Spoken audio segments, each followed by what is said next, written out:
Good evening, everyone. On behalf of High Point Treatment Center and the Brockton Area Prevention Collaborative, I want to welcome you to the 2023 Annual Overdose Vigil by Candlelight. My name is Mackenzie Latham, and I'm a prevention coordinator with High Point. I want to begin by thanking you all for being here to honor the lives we have lost to the disease of addiction. We would like to thank all of the prevention team for their tireless efforts planning tonight's vigil. A special thank you to Massasoit Community College and its incredible team who have partnered to host tonight's event. The Brockton Area Prevention Collaborative is made up of 5 community coalitions who are all represented here tonight.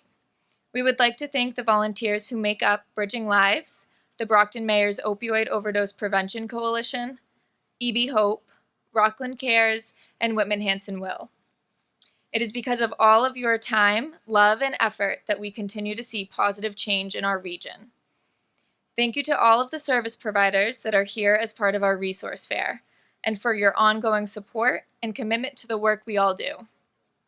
We would like to acknowledge the elected officials who are here tonight: State Senator Michael Brady, State Representative Josh Cutler, State Representative Michelle Dubois, and State Senator Walter Timilty. Before we begin our program tonight, we'd like to inform you that the bathrooms are located inside the Student Center behind you. The event will be recorded by Brockton Cable Access, and WMEX 1510 AM will be broadcasting live. Tonight, we will have the opportunity to hear stories of loss, hope, and recovery. There will also be healing musical performances by Vicki Lynch and Carlos V. Ramos, as well as a memorial slideshow honoring our loved ones. This event is very special to me, both personally and professionally. I'm grateful for the opportunity to be able to continue to do this work in our loved ones' names.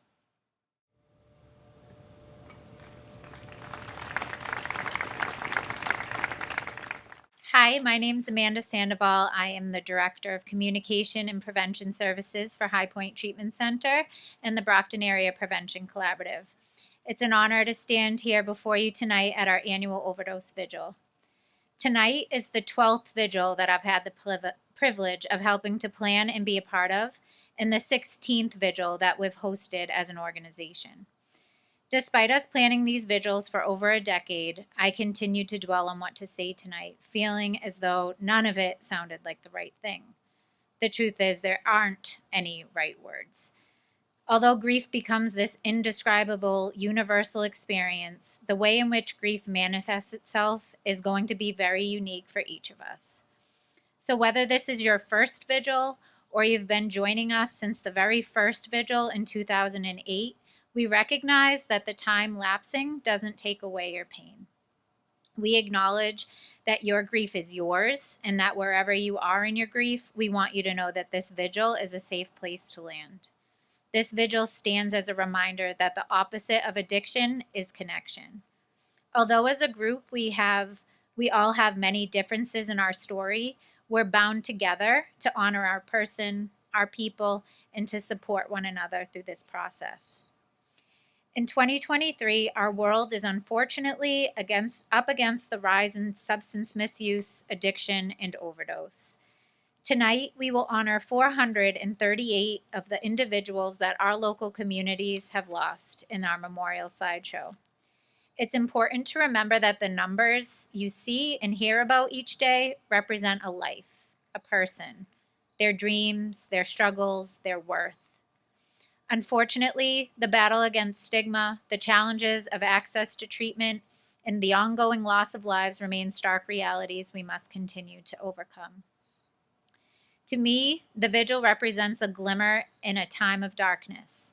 When discussing grief and sadness, my friend Kelly once beautifully defined a glimmer as a tiny moment that sparks joy, even in the midst of challenges.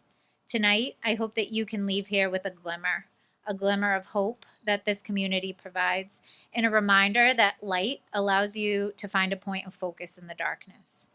When we end our program tonight by candlelight, I encourage you to look at the candle lit in your hands and let the light symbolize the memory of someone you have lost, the light you're trying to find within yourself, the healing that you've been longing for, or the darkness you've been trying to break apart.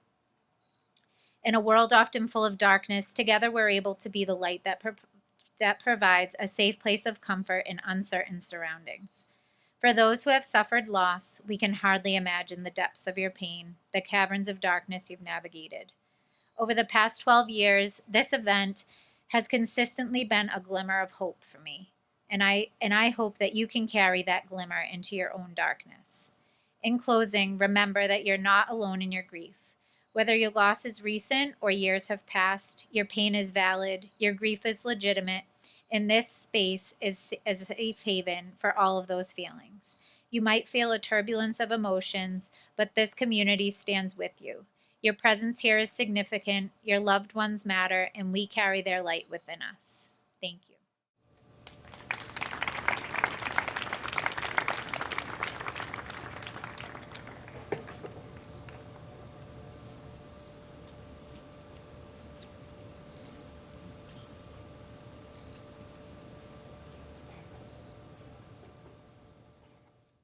Good evening, and thank you for sharing your space with me tonight. My name is Allison Pinkover, and I have been a member of the Brockton Mayor's Opioid Overdose Prevention Coalition for many years through my work as the Director of Substance Use Services at Brockton Neighborhood Health Center. For those of you who do not know the health center well, BNHC is a community health center in downtown Brockton. Our work is grounded in the value of health as a human right and centers our patients and community as the driving forces behind the care we provide. In addition to the many medical and behavioral health services BNHC offers, our Substance Use Services Department works both passionately and compassionately to provide support to people in every stage of their readiness to change. Since 2001, our department has provided medical care from a small clinic located inside of Father Bill's and Mainspring Shelter to meet the needs of those experiencing homelessness in downtown Brockton. In 2015, our services expanded to include an office-based addiction treatment program called the Harm Reduction Clinic, which now serves more than 400 patients per year with programming in English, Spanish, Cape Verdean, and Haitian Creole. We are proud to offer services beyond that of a traditional OBAT program by providing treatment for stimulant use alongside clinical care for those struggling with opioid and alcohol use. Then, in 2018, after identifying the need for services specifically tailored for pregnant and postpartum women, BNHC launched Moms Do Care. Moms Do Care supports the pregnancy and parenting journeys of those struggling with substance use. Through the work of peer moms in recovery and specialty trained staff in OBGYN, the program works to eliminate the stigma associated with pregnancy and substance use disorder and meet the unique needs of people navigating new parenthood and recovery. Finally, 2 years ago this week, with the help and collaboration of many familiar faces here, we launched our Community Care in Reach mobile addiction program to provide walk-in medical, harm reduction, and treatment services on demand throughout Brockton.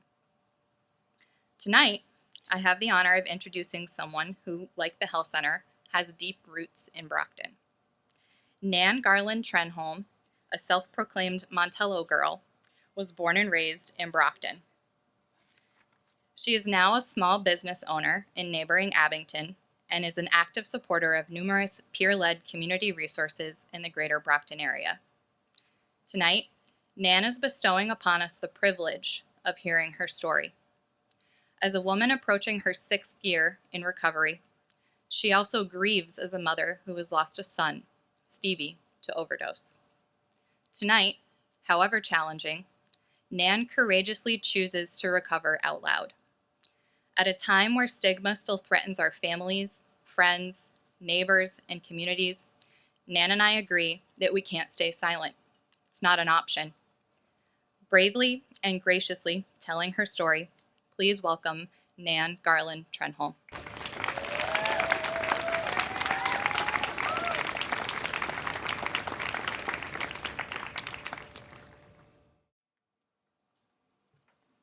Get my glasses on. Good evening. I'm Nan. Pardon me. We're here tonight to honor the lives of these young lives, someone's brother, sister, aunt, uncle, daughter. Sorry. I'll be all right. and someone's child. I remember my very first vigil I attended was right here in 2015. I was brought here by my outreach worker from High Point. And it's like Christmas every year because I only see him once a year, and it's always here each year. Thank you. And he has a great name, Stephen. Even though I was still in active addiction, I remember hearing a message that I could get my life back if only I surrendered to my disease. I believe a seed was replanted that day. It took a couple more years, but here I am. I stand before you, free from all mind-altering substances today. I believe that I was born with a genetic predisposition to this disease, and there were environmental factors just awaiting the strike of a match, so to speak. I started experimenting with a little weed, a little alcohol, cigarettes, about 12 years old. At age 14, I was severely traumatized by two men. I remember feeling like I was worthless and that I had no value, and I hated my life. I hated being me. And when I got into recovery, I started peeling away those layers and realized that grossness followed me throughout my life. And I self-medicated, trying to get away from those feelings. After that happened, that's when I crossed that invisible line that they talk about, trying to numb my feelings. My parents were beside themselves. They didn't know how to help me as parents of a young girl who had been so traumatized. I became so rebellious, so I was out of control. They had to go to the courts and took out a Chins petition, and I became a ward of the state. I went to a foster home, group homes, and finally to an all-girls residential for almost 2 years.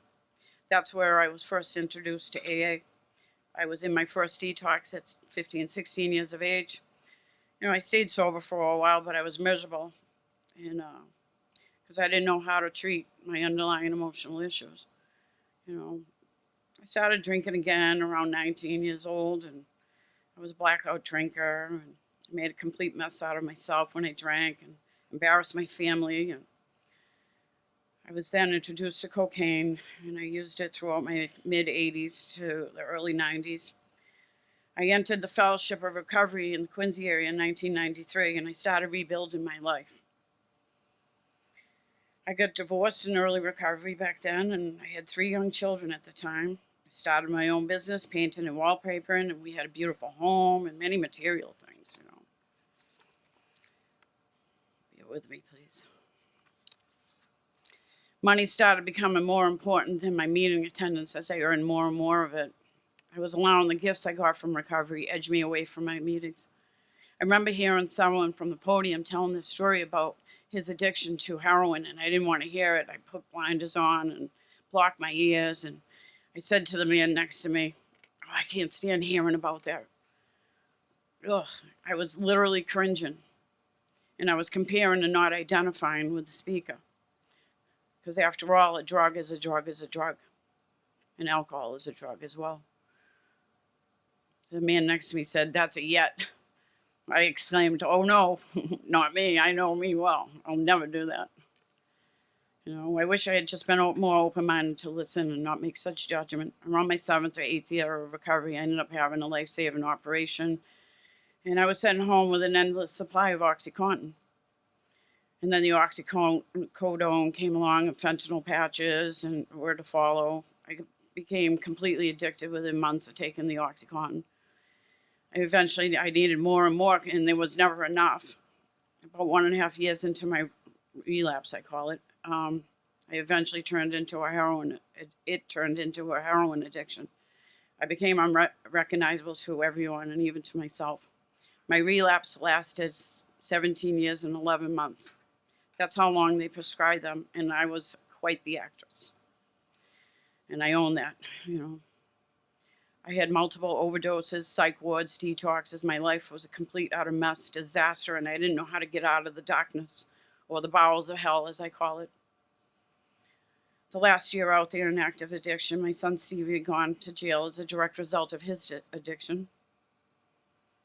My mother had passed away from brain cancer in February 2017, and I remember feeling like I had nobody left to save me if I needed, or if I got in a jam.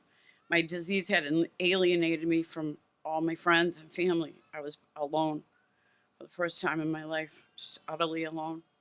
You see, my mother never gave up on me. She brought me to detoxes, meetings, etc. She was my lifeline, and I was completely and utterly alone. At this point, I was resolved to the fact that I would just be in active addiction for the rest of my life. I felt I had no options. I'd just die that way, period. By Thanksgiving of 2017, my oldest child had relapsed and got a call from St. Elizabeth's. I arrived at the hospital. A team of doctors surrounded me and said, "Most people don't survive this unless her youth will help her." You see, she had become septic after relapse, and she had become septic throughout her whole system. 2 collapsed lungs, pneumonia, MRSA in her right leg. She was on life support in a coma, and they had to medically paralyze her. I remember kneeling next to that ICU bed, begging God to save her. I asked God, help me get out of my addiction, but I didn't know how to. Please, God, please help me, I said. About a week or so later, God answered my prayer. God has jokes. My sister, who worked at the Brockton Police Department, found my drugs. And I screamed at her, this isn't funny, "Give them back. You don't understand. I need them." And I guess I terrified her. Later, she said, that was the first time I had really heard myself admit out loud that I was powerless and needed help. I promised my sister that I'd get help as soon as my daughter gets better. And thank God she did. And during this time, my sister would check the police log each day to see if they had taken my body out of my apartment. I was so self-centered, I didn't think anybody cared, like I said earlier. We think that we don't affect the ones who love us most, but we do. On January 4th of 2018, I overdosed in my apartment, and it was different this time. It scared the hell out of me. I started detoxing at home for about 4 days, and it was agonizing hell. My sister came by my apartment and found me in bad shape, and she gave me options. I'll section you. Either you go willingly or I'm going to section you. I agreed to go to treatment. So she brought me to the Brockton PD, in which they contacted the Champion Plan. Through them, I went to detox. And I extended my stay at detox and went to further treatment. When I got home, I started planning my days around a meeting. I told people I was new. I got a routine of meetings down. I knew where I was going each day. I got a sponsor, joined a group, got involved in the literature meetings. I've built up my foundation ever since I left detox in 2018. I have an enormous support system of men and women, young and old, in both fellowships today. My life has completely turned around. I actually worked in the recovery field, left last year, and I partook in the Recovery Coach Academy also last year. I got married 3 years ago to a man I met in the halls in recovery in 1994, my sweetheart. I actually had the honor of presenting my husband with his 30-year medallion in May of this year. This time around, my life revolves around my recovery. I'm nervous, sorry. I have many gifts of recovery, but I keep it up front to remember to not allow those gifts of recovery take me away from my recovery again. So I stay very close and connected. My husband and I own a small business, and I have so much gratitude for everything that my higher power has bestowed upon us. And I don't take it for granted today. Nothing. I don't take anything for granted. I really do have a blessed life.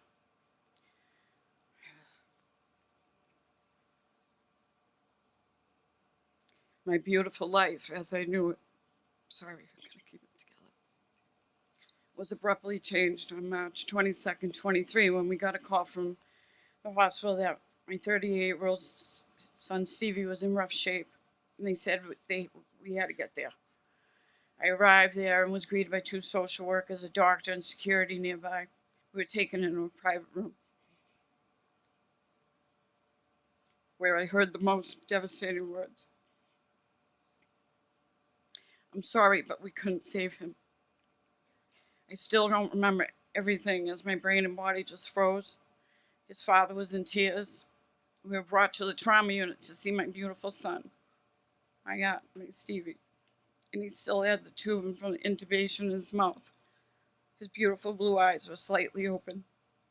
My CV was gone. I guess I fell on the floor off the chair. I don't even remember it. His father had to lift me.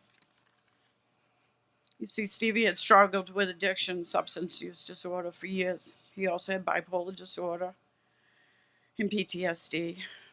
Mental health issues run hand in hand alongside with this disease of addiction. As I had mentioned earlier, he had been incarcerated in late 2016 as a direct result of his addiction. While incarcerated, he stayed clean for over 3.5 years. He became a recognized Buddhist. He studied Buddhism for over 3 years. He was so healthy and happy. I'd visit him like clockwork every Monday. He and I shared so much together, so much healing. We spoke about recovery. We had so much laughter. It was so funny. Oh, that laughter, those jokes and everything keeps me stable most days when I remember it all. My goodness, he was so funny, and we shared some tears. Then the pandemic came. I wasn't able to visit, barely any phone calls or emails or anything. All these men were so cut off to the world. He was in a single cell and 23 hours a day, and that was for 9 months, and it's like inhumane. And then they started offering methadone or Suboxone. And I warned him, don't take that methadone, no good can come from it. You've been clean all this time. No H&Is, no outside groups going in, no recovery. And if you're in recovery, you know that you need to hear the message always, He got off the methadone a few weeks before being released to a program in May of 22. He went to a halfway house and different sober houses. He had some struggles adjusting to life outside. He was eventually prescribed medically assisted treatment, Suboxone. He was going to meetings and working, and he was doing so well. He was so happy and proud of himself, and I finally felt a sense of relief that he's going to be okay. He's got it this time. I could finally breathe again. I could finally sleep at night. In March of this year, he decided to come off the Suboxone, and he went to detox to come off of them. He felt that people were judging him, saying you're not clean or sober if you're on Mat. He got out of detox on March 21st, and we spoke for about an hour that evening. And he said he was in Boston, felt he had a better chance to find the resources to get into another halfway house, as the detox couldn't find any. The pandemic affected funding for these programs, and they were literally cut in half as far as availability. Also, a lot of programs closed completely. We said our I love yous and good night, and he said that he would call me in the morning. Stevie called me as promised at 6:40 a.m.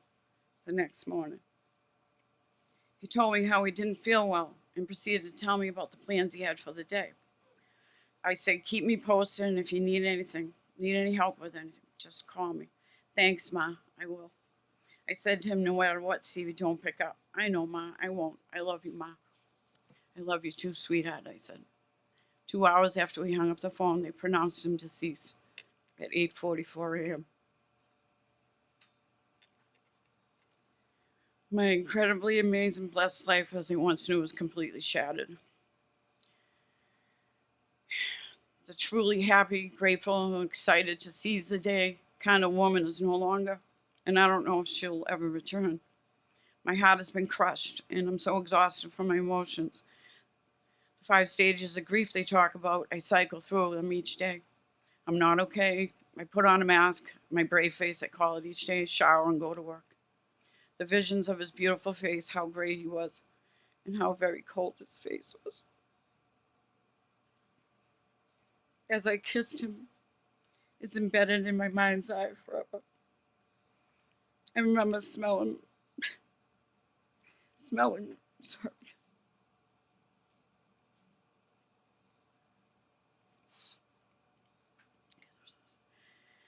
I remember smelling my son for that last time, that scent of a child only a mother can identify with. All that I can do is smell his t-shirts and clothing now. This disease makes us think we aren't loved or lovable. It wants us isolated and alone so it can talk negatively to us constantly and make us crave more. More is never enough. tells us just a little more and we'll be okay. We'll feel a little better. It's a lie. When you lose a child from this disease as a parent, I experience the guilt of wondering if I did enough. I get the should-haves, could-haves, would-haves, Physically, it affects me.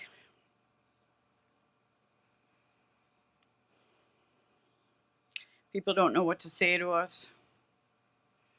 Sometimes they just avoid us. Because I don't blame them. What do you say to a mother? What helps us is you wanting to just hang out or send me a heart emoji or a prayer emoji. I feel so confident just knowing that somebody's thinking of me. Like, that just brings me so much joy. Sometimes the best thing is not saying anything at all and just offering a hug. I so understand the awkward silence. I do. I know it's difficult for others to see me in this position, and I acknowledge that. I see you. I hear you without you saying anything at all, and I appreciate that. I want to hear Stevie's name. I want to hear all the wonderful stories about him. I want to hear the funny ones, especially because it makes my day go by a little easier. Every conversation, I can't help but interject Stevie's name into it. Please try to understand it's part of this process of grief, they say. Please allow me to just have a voice, lend an ear. I'm not asking anyone to fix me. I'm unfixable. To know the true Stevie, who is much more than the ink on his arrest sheet. He had a brilliant mind. He had this huge thirst for knowledge, and we had this running joke about his running tab at Barnes & Noble. At age 17, he enrolled himself in college. He had a huge heart, and it was handsomer as his face was. He was a loyal friend, a protector of others, and especially for the less fortunate. He was actually quite humble. A great thinker, quite philosophical, really. An inventor, my goodness. I have notebooks and letters of all kinds of ideas and brilliance and numbers and figures, and I don't know anything about that stuff. But he was amazing. And I remember my sister Caroline, when she had cancer, he had prayed on these are his beads, his mantras. He would prayed mantras for 1 or 2 full days for her to beat that cancer. And she did, thank you, God. He was hysterically comedic and quick-witted. To know my relationship with my son was to witness the most beautiful love and friendship between a mom and her son. He called me every day, emails, texts, cards, and letters. Honestly, we were the best of friends. So many of his friends have expressed how much love he had for me and how proud he was of me in my recovery. And he was like one of my biggest supporters. He cheered me on. In closing, I stand here sharing my experience, strength, and hopefully some hope that no matter what, I don't have to pick up over anything that life throws at me, and you don't either. I attribute that to building a strong foundation and relationship with my higher power from early on in my recovery. I never wanted to be on this side of the microphone speaking about the loss of my child, but here I am, and as uncomfortable as it is, oh well, I say, because my silence won't help anyone. We must recover out loud. We must speak louder about our painful losses. Because by myself I can't, but together we can bring more awareness to this disease of addiction and to this overdose epidemic. No matter what, don't pick up. Thank you.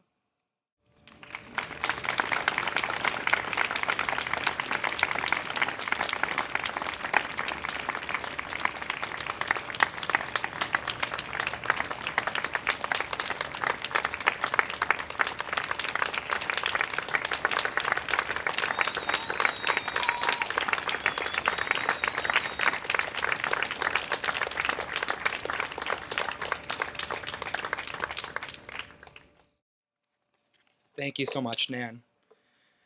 Good evening. My name is Colby Myers, and I am a prevention coordinator at High Point Treatment Center. It is my honor to introduce Paula Hendricks to share her story. Paula has been profoundly impacted by substance use disorder, both personally and professionally. It's been a privilege to work alongside Paula at High Point, who has been serving as an advocate for families for over 17 years. Please welcome Paula.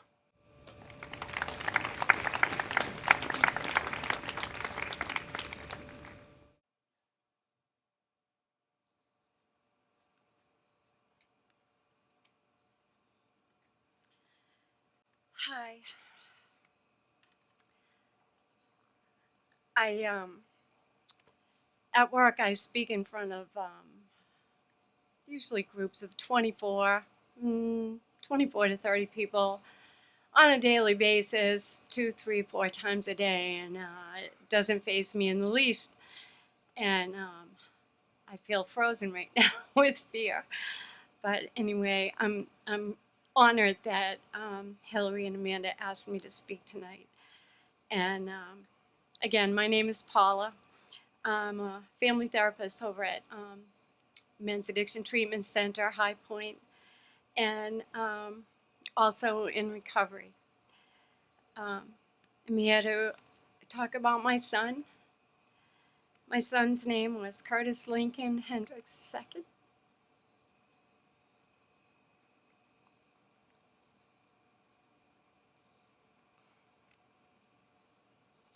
And I lost him in 2007. And sometimes so many times it feels like yesterday or 10 minutes ago.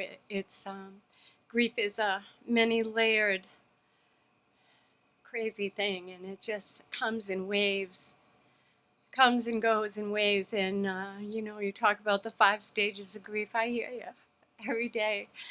You go through all of them.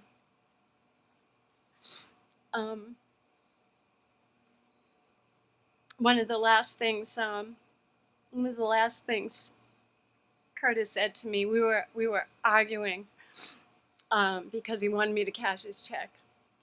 And I got really scared because I knew what that meant. He had money. It was like in the evening, the banks were closed, and I said, no, I'm not going to cash a check. Come on, Ma. I said, Curtis, no, I'm not cashing your check. I'm not giving you cash. If you need something, I'll get it for you. I'll buy you cigarettes. I'll buy you food. But I'm not giving you cash. Ma, don't worry about it. I know what I'm doing. I'm not going to die. Those were the last words I ever heard him say. The very last words I heard him say to me. Don't worry, Ma, I'm not going to die. And the guilt and the pain and, what should I have done differently? Like, I didn't spend enough time. I remember one time he told me I'm so bored.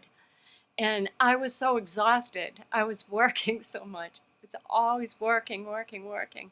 I was so exhausted. Why didn't I take more time? Was it because I was in active addiction when he was a young child? Was that it? The guilt and the shame and like, why did this have to happen? It's endless. It's endless. He was such a beautiful young person. He was my best friend.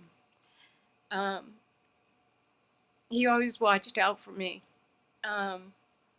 On Thanksgiving, my other children had plans to go other places, and he goes, Ma, what are you doing on Thanksgiving? And I said, well, everyone's going someplace, so I think I'm going to hit all the meetings, maybe do the soup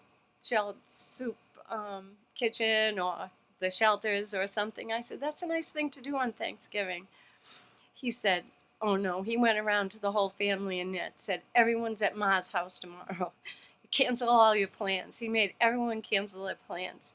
He went out and bought this huge bag of apples, and because he loved my apple pies, and the crust of my pies, I always cut out the middle instead of a circle. I'd cut out a little heart and I'd put it on one side, and he'd always fight for that piece.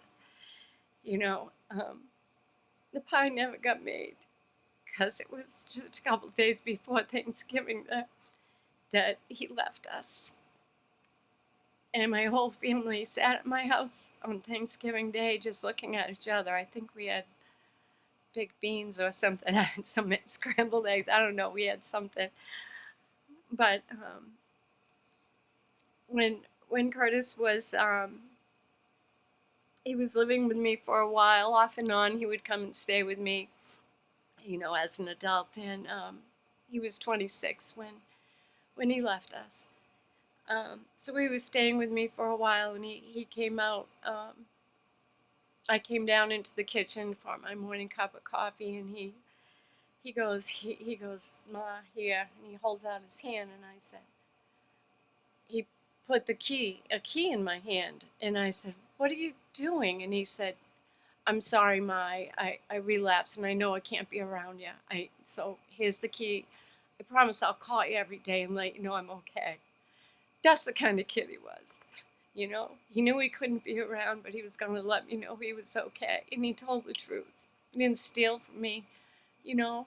I know there's always those yets out there, but that's who he was. That's who he was. I remember, sitting, writing his obituary. I was, back in 2007, there was so many people the stigma was still so huge, and there was so many people in the closet. There was so many people not willing to talk about it. You never, ever saw in the obituaries that someone died fighting a battle of addiction. It was always, he died unexpectedly, and I just couldn't have that. I was so sick and tired of it, and you can look in the past years. I think it was one of the first obituaries that said my son died fighting an excruciating battle with the beast of addiction, at his wake. And there was people that came to his wake that I never met before. At the wake, they're usually 4 to 7 or 4 to 8. It was going on 9:30, 10 o'clock, and there was still lines outside the door. Just people in recovery that were coming and saying thank you. I met him. I was in the courthouse one day, this young woman said, "I was in the courthouse one day and I met your son. He didn't even know me, but he saw me standing there really scared. And he put his arms around me. He said, 'Look, it's going to be okay.'" And it was. And I knew when he said it, it was going to be okay.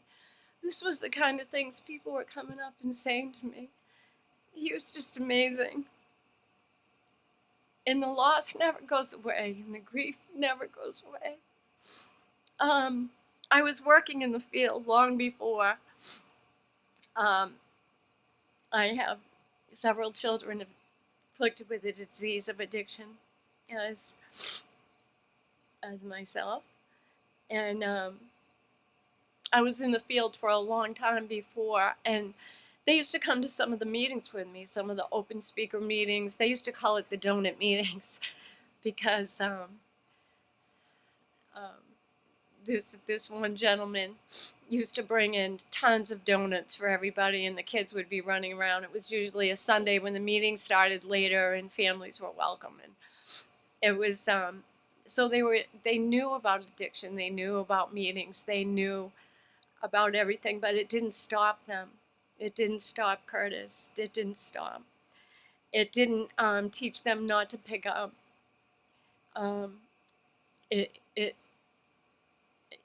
My experience didn't keep them from having their own experience in addiction. And it's so frustrating,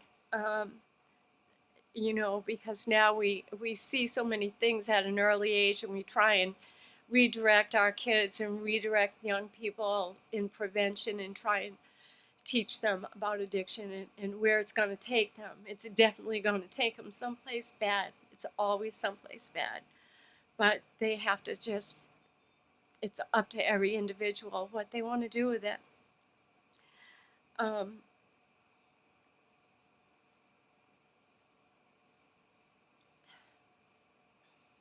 I left my profession. I had been working at several different places, High Point, Gosnold. I managed a women's transitional house back when women were sent to Framingham, and instead of the Women's Addiction Treatment Center. And I was started working with the parole boards, getting women out of jail. They didn't belong in jail; they belonged in treatment, you know. So, and I loved what I was doing. But after I lost Curtis, the ground went out from underneath me. I just didn't feel like I had a voice anymore. Like I didn't know what to do. I didn't even understand why cars were still driving up and down the roads. It was like, what's everyone doing, you know? But I worked in my family's greenhouse for a year, and I put my hands in the dirt, and I just kept busy. And about a year later, I needed to get a real job again. I needed to go back to work, and I didn't know what to do. And I kept on getting these signs from High Point, you know, like I'd go on all the various Google things, you know, work, job. I can't even think of the names of them, but you know what I mean. And this High Point kept coming up, and I'm thinking, can I do it? Can I do it again? But there was just all these signs that made me want to give it a try again. So I did. I interviewed at High Point, and they made me do some role play because at Gosnell I was working as a counselor, and I had begun working with families. So I did. It was an interesting interview. You know, I've never heard of role play in an interview, but so it was pretty interesting. And so I got right into it. Yeah, Academy Award, and they said, I really want you to work with families, and I said I would love to. So they hired me. They had me come on board and put me on my 3-month probation period, and I went directly to my supervisor and I told her about my son Curtis. And this happened to be, lo and behold, the Men's Addiction Treatment Center. So here I am working in, you know, substance abuse and recovery with all men, and here's my son. You know, is that going to get in my way? Transference, countertransference, this and that, all this stuff is going through my head. So I went to my supervisor and I said, I don't know if I can do this. I'd like to give it a try. And I told her my story, and I asked her to watch me, and we had a lot of supervision, like a couple times a week for, you know, the first year, I think, and it was great. It was great. It worked. I was able to do it. You know, I didn't look at these gentlemen and see my son or have feelings about my son and decide what they should be doing. I mean, it didn't happen that way. I was able to get right into neutral territory, and I started working with families and these gentlemen and their families, and absolutely just loved it. And you know, I get up every morning, and I know they tell you when you're in this field and you're licensed and, you know, professional, that, you know, you shouldn't talk to people about your personal identification and stuff like that. But I think sometimes there's a call for it. You know, I just really do. And it's not like I get up and tell my whole story because it'd probably make their hair curl. This little old lady getting up there. I think I'm the oldest one at High Point. No, seriously, I think I am.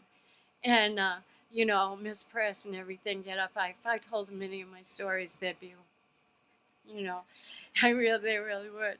But, you know, sometimes I hear the despair, and I'm probably just going to go use again, or, you know, like that kind of a thing. And, you know, and so many of these beautiful gentlemen that walk in the doors, so broken. Whew. And they've lost so many people. They've lost their best friend. I woke up, my girlfriend was dead next to me. I mean, I all day long, I hear these stories, and you just feel it. And I understand that pain. And I want to tell them that they can do it too. You know, like, you don't have to pick up because you're in pain. Pain is part of being a human being. Pain is being human. Pain is part of life. And you have to learn how to feel all these things, feel all of it. Because if you don't feel it all, then you're stuffing it somewhere. You have to feel it. I get up every morning, and I'm a few minutes late a lot, but I do the best I can. But no matter what's going on, I have to say a little prayer. I have to meditate for a few minutes and say a prayer.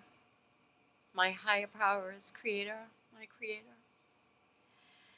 And I talk to my boy, my Curtis, and I say, Curtis, how can I honor you today?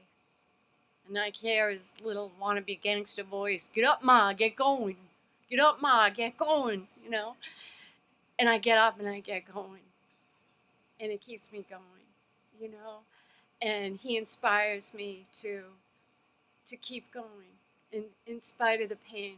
Sometimes I'm driving home from work, and Curtis was in the hospital for 4 days before we finally took him off the respirator, in hopes that maybe there would be some brain activity, some miracle, something after his overdose. And there wasn't. But sometimes I'm rushing home, and for a quick second I'm like, I gotta get to the hospital, like, and then oh my God, where did it come from? You know, like, it doesn't ever leave you. It doesn't leave you. It comes and goes. People ask me to. I got kind of swarmed afterwards about grief groups. Let me tell you, I was so angry. A grief group was the last place I wanted to be at. This is me, okay? This is the way I felt. I didn't want to hear about anybody else's grief. I just wanted to envelop my boy and what I was feeling with him. And it's okay to feel that way if there's anyone out there that feels the same way. It's really okay not to jump into things like that. Give yourself as much time as you need, because I think it was close to 2 years before I finally went to a grief group. I think it was something Amanda brought me to somewhere north of Boston. And it took 2 years for me to finally, like, open up and hear other people's pain and share my own. And it began to become helpful.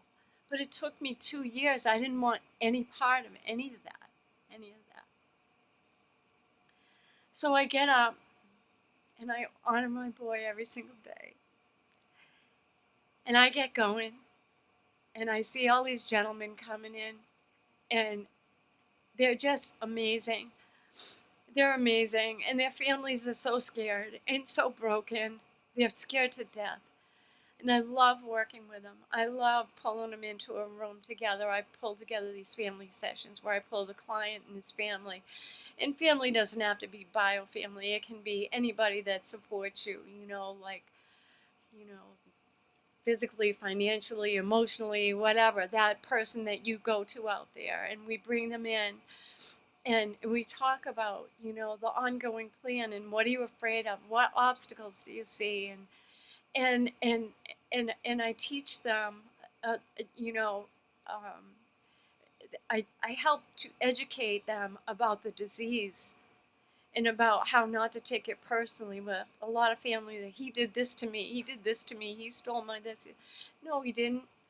He didn't want to go, he didn't want to be dope sick. Do you know what that feels like? And I let him know what it feels like. I tell them in detail what it feels like. And he was going to pawn it, put it right back, get himself straight, and he was going to get everything together again and then bring that back to you. That's what really was going on. And most of the time, that really is what's going on. And families like open their eyes and they take a second look and they give their loved one another chance. And it's like, it just opens my heart to see, you know, a better understanding. And I think it's just what we all need. And I just love doing it. I love being a part of opening people's hearts and letting them know what addiction really is. You know, that drug dealer that you're mad at, that you want to kill because, you know, he sold dope to your daughter or your son or your cousin or your husband or whatever.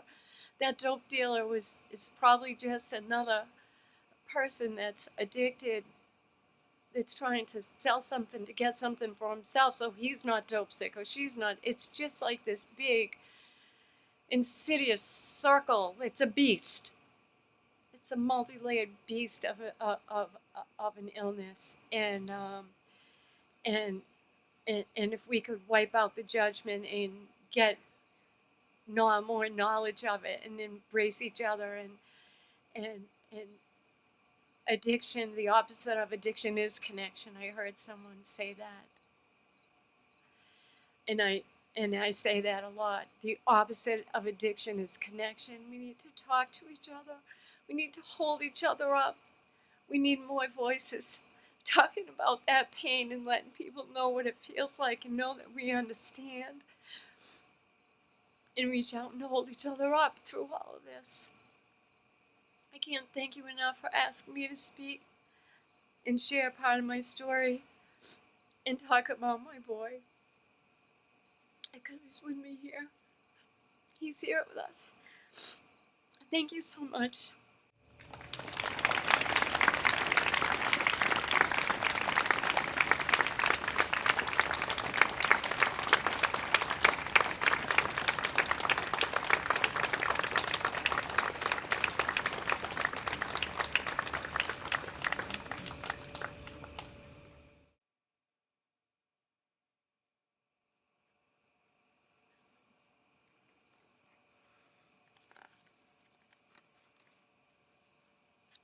Good evening. My name is Laura O'Brien, and before I explain a little bit about my organization, I just want to say that it's an honor and a privilege to be here for the third year in a row. All of the hard work that High Point puts in to put this event together is amazing, and to share the podium with the bravery that we just witnessed is truly an honor and a privilege.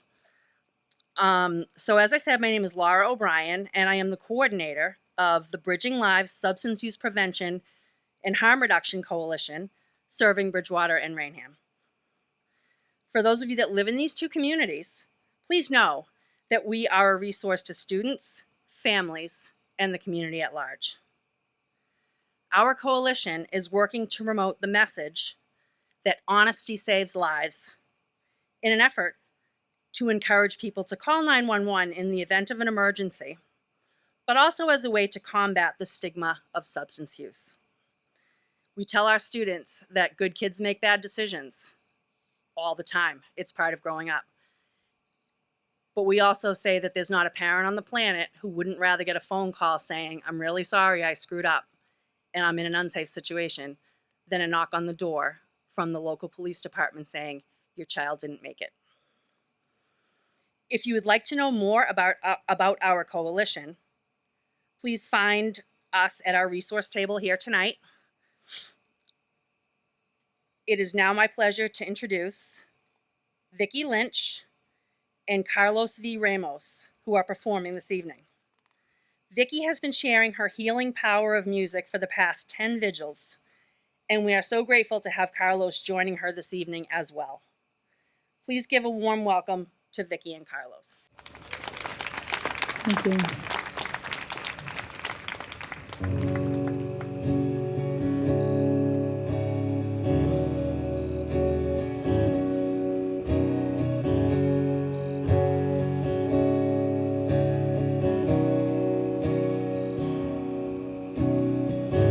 When you feel you're alone, cut off from this cruel world, your instincts telling you to run. Listen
Hello, everyone. My name is Gabby Sullivan, and I am the Grants Manager for High Point Treatment Center and the Brockton Area Prevention Collaborative.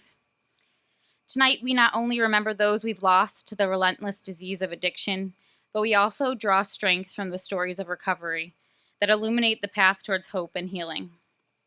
As we continue through this evening of reflection and remembrance, we are honored to welcome our next speaker, Graham Correa, who will share his story of addiction, resiliency, and recovery. Please welcome Graham. Thank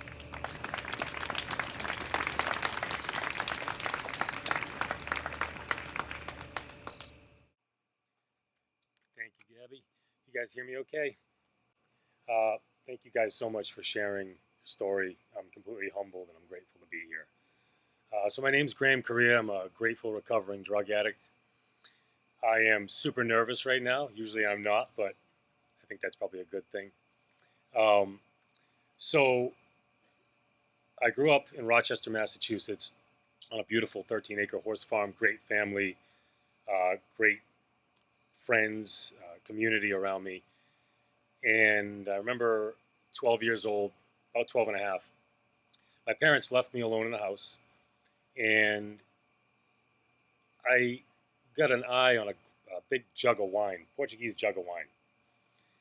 And I remember thinking, everybody seems to have a really good time when they're drinking that. So no one was home, and I grabbed one of those little plastic cups. Just a little pink wine in a plastic cup, and I had one, I drank another one. And then I had a third one, and I was running around the house with a little basketball, dunking it on the hoop that's on the doors inside the house. It seemed like everything that I had problems with, that thing inside that made me uncomfortable, went away completely in those 2 to 3 hours, followed by a headache and throwing up. But it didn't matter because I had found what I thought was a solution to my problems. I'm not going to go into between 12 and 42. It was a mess, I promise.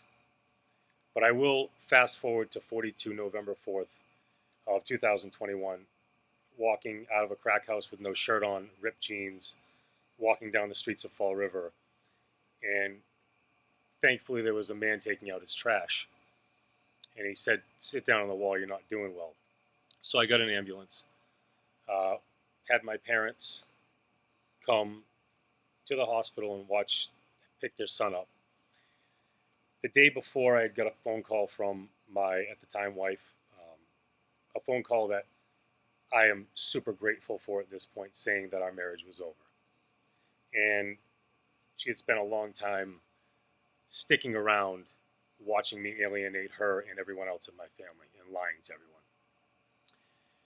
So I tried to end my life that night. And my plan was to smoke as much crack as I could to give myself a heart attack.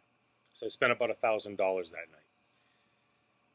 I lost my job, 6-figure salary, lost my family, and lost a lot of my friends that weren't talking to me anymore. So I finally had to make a decision to do this. And I had tried to do this before, and I say tried, but I really wasn't in it. I went to treatment, saw therapy, took medication, 12 steps, sponsor. And this time I knew that because I didn't have anything left, it was just me. So I woke up the next morning after my dad sat next to me and held my hand all night because he was afraid I was going to call my dealer and have him pick me up. I called a friend who lived in Maine, and he was an old personal trainer. And he asked me one question. He said, "Why aren't you running?" So I used to be an ultra marathon runner, so I'd run 50-mile races, 100-mile races. And I said, "Well, I can't. I lost my soul. I lost that drive." And he said, "I think you need to run, but I think you really need to run like you used to run." So I took it into consideration. I called my best friend from childhood in Colorado. He lived on the edge of the Rockies in Colorado Springs. And I said, his name is Keeler. I asked him, "Is there any way that I could come stay with you? Because I need to leave this area, people, places, and things." He said, "I kind of live like a hermit on the edge of the Rockies, but you're welcome to my awful green couch." So I said, "Okay." So about 4 months before that, I had planned a vacation that I couldn't make because I was too screwed up and hungover to actually go to Mexico. Wouldn't have been a good idea anyway. But I had a JetBlue credit from that. The JetBlue credit was for $350. The flight from Boston to Denver that day was $346. So that was my first sign that this is something that I need to do, and I need to trust God. That is my higher power in the direction that he's going to take me.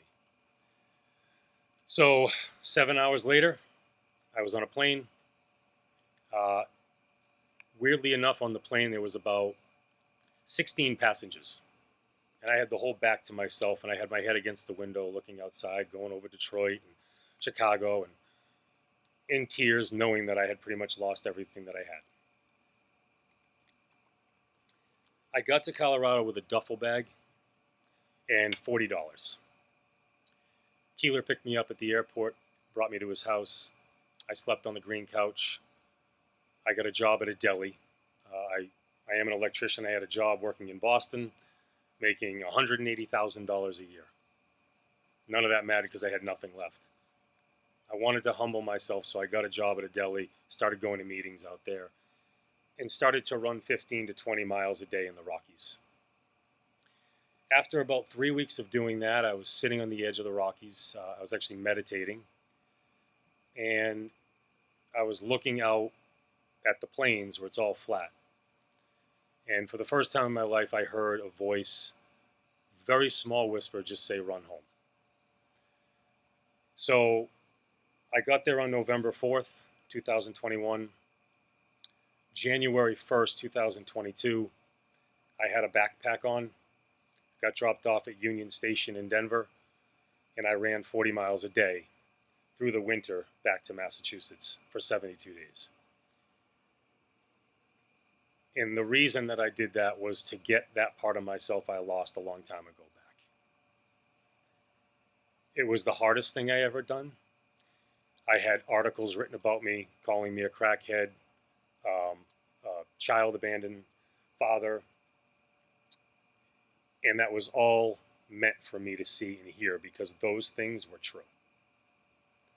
I had lied to everybody. I had ruined my family. I had told stories about my family that weren't true about wonderful people. And I needed to hear that for moving forward. But during that run, a lot of things happened. A lot of blisters, a lot of painful moments. But I got a relationship with God. You can't really not get one when you're trusting that you can't get up in the morning to walk, but you have to run another 40 miles to get to the next hotel, because I didn't have a crew. It was just me and God. But this amazing thing happened with the community back home. People knew I had no money to do this. So I would get a message on Facebook saying, "Listen, I booked you a hotel in this town if you can make it there." I never had to pay for a hotel or food the entire time. And the community that came together during that, I could have never imagined. I ran for the Heron Project to raise money and awareness for this disease. And while I was running, I found purpose. And that's really why I want to talk tonight, is purpose. In all the treatment centers and all the programs I went in, I had such an incredible amount of tools that I learned during that.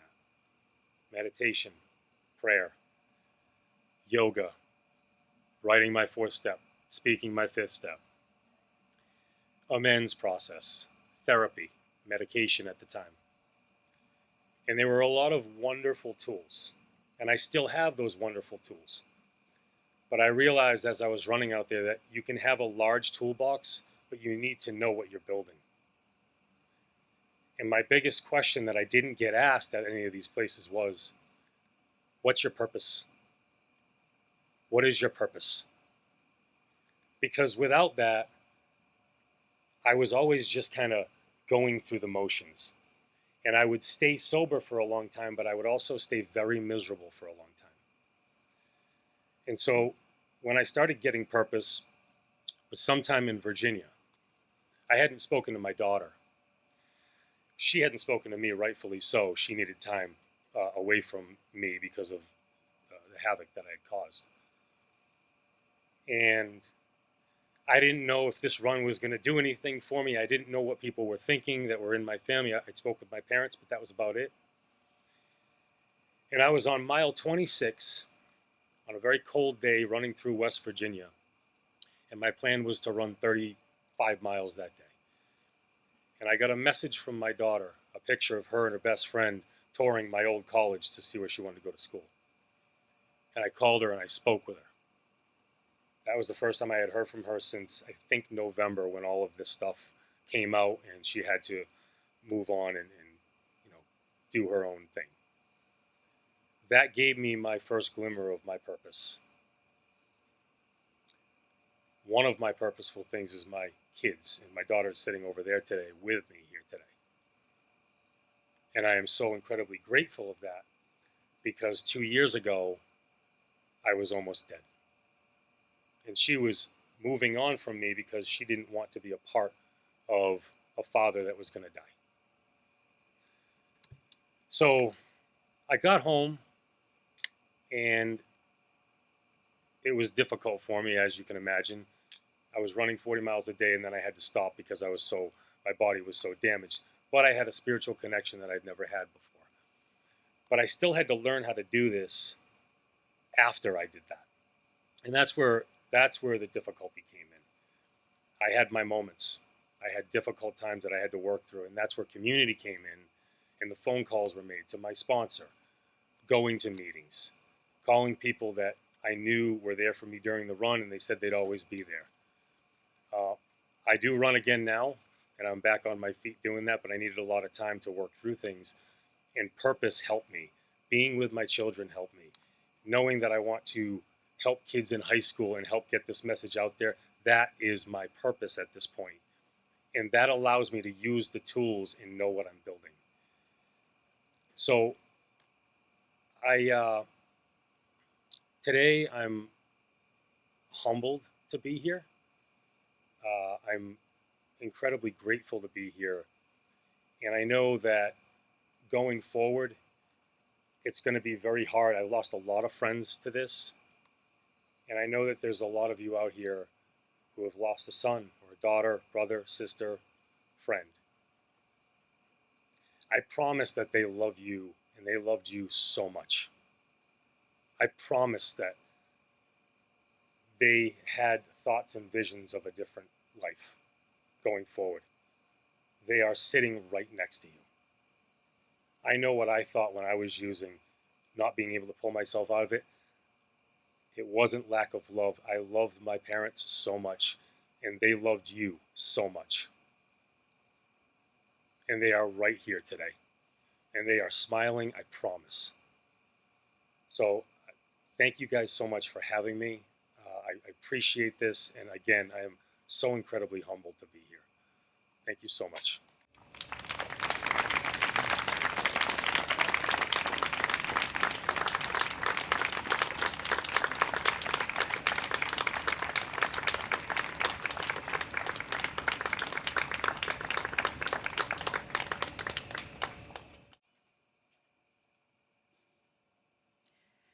Good evening. My name is Caitlin Robichaud, and I'm a member of the Whitman Hanson WILL Coalition. I'm also the sister of Julie Scott, one of the beautiful individuals you'll see here tonight pictured in the slideshow.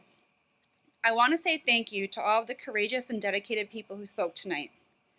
Since the inception of this program, the collaborative has collected photographs from the region in order to commemorate those we have lost to this horrible disease of addiction. This video slideshow is not only meant to recognize these individuals taken from us too soon, but is also intended to help remove the stigma associated with substance use disorders. With the loss of these individuals, many family, friends, coworkers, community members, and those in recovery community are impacted. We have been deprived of the many contributions that they would have continued to give to us in this world. This is evident by the number of people gathered here tonight. When this slideshow originally played 10 years ago in 2013, there were 22 photographs that played to one single song. Today, on August 29th, 2023, the video slideshow portrays a series of 438 beautiful and hopeful pictures. While the increase in photographs unfortunately means a rise in the number of people dying, It also represents the courage of families to share their stories of their loved ones without shame or fear of being part of the stigma. Our hope is not for you to leave with your heart more broken or your shoulder heavier with the burden of loss, but that you see this vigil as living, breathing representation that we can change the outcome. Our hope is that in the future, we will see a decrease in the number of photographs added to the slideshow. Our hope is that as a community, we realize that our words, actions, and thoughts have a powerful impact, and that we can stop this epidemic. We will continue to persevere in the name of the loved ones that we have lost, with the hope from those in recovery and the ones still suffering. Addiction steals some of the most beautiful souls. It's a hard road for all of us to go down, whether we're in the addiction ourselves or watching those we love suffer. But difficult roads lead to beautiful destinations. And through this difficult road everyone here has been on, in one way or another, we've all ended up here at this beautiful destination of love, hope, and support. No matter how dark the night may get, your light, these lights, will never burn out. On behalf of the Brockton Area Prevention Collaborative and our partners, we thank you all for coming.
Hello, everyone. I hope you can hear me all right. My name is Kara Ferguson, and I'm a prevention coordinator with the Brockton Area Prevention Collaborative. We have a couple of thank yous to do tonight before we send you all off into the night. First, we'd like to thank Mackenzie Latham for putting together such a beautiful memorial slideshow. And we would also like to thank each of our three speakers, Graham, Paula, and Nan, for their vulnerability and their graciousness. Sorry, I'm a little choked up. All three of you, it has been such an honor and privilege to have you tonight and to have you share your stories and your lives with us. So just truly thank you from the bottom of our hearts. And also thank you to all of you who are here tonight for taking time out of your night to be with us, to share your loved ones. And I hope that our team did them the honor that they deserve, because truly their legacies are so beautiful.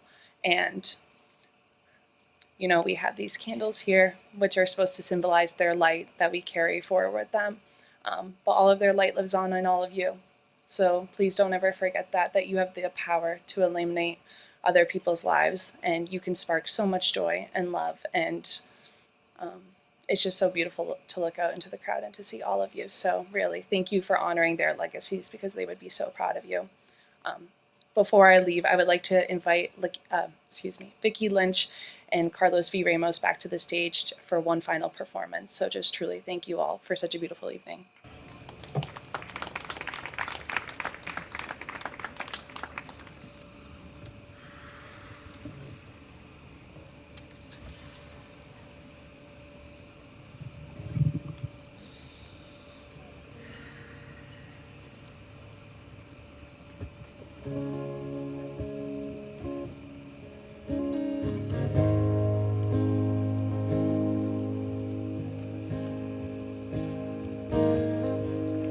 Hang on, just hang on for a minute. I've got something to say, and I'm not asking you to move on or forget it, but these are better days. To be wrong all along and admit it is not amazing grace, but to be loved like a song you remember even when you change. So tell me, did I go on a tangent? Did I lie through my teeth? Did I cause you to stumble on your feet?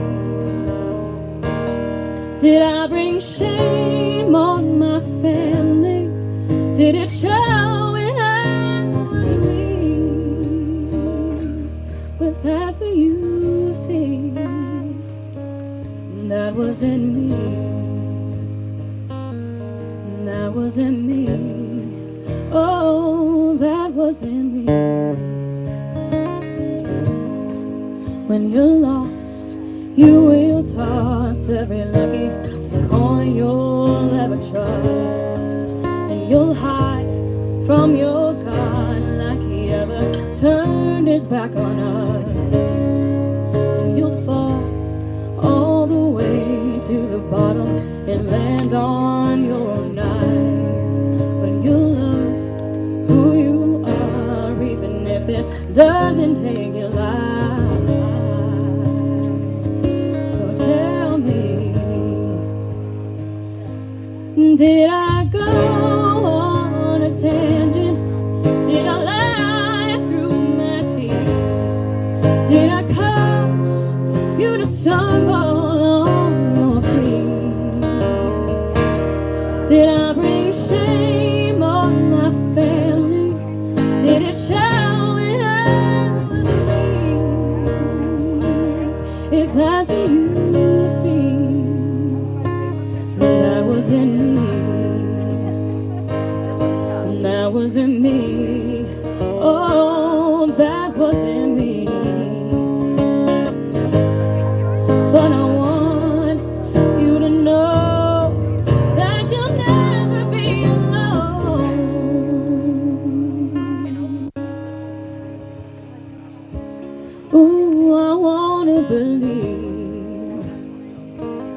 Do I make myself a blessing to everyone that I meet? When you fall, I will catch you on your feet. Do I spend time with my family? Did it show when I was weak? When that's what you see, that will be me. That will be me. Oh, that will be me.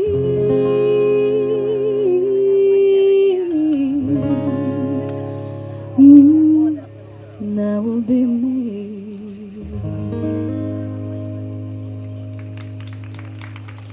Thank you.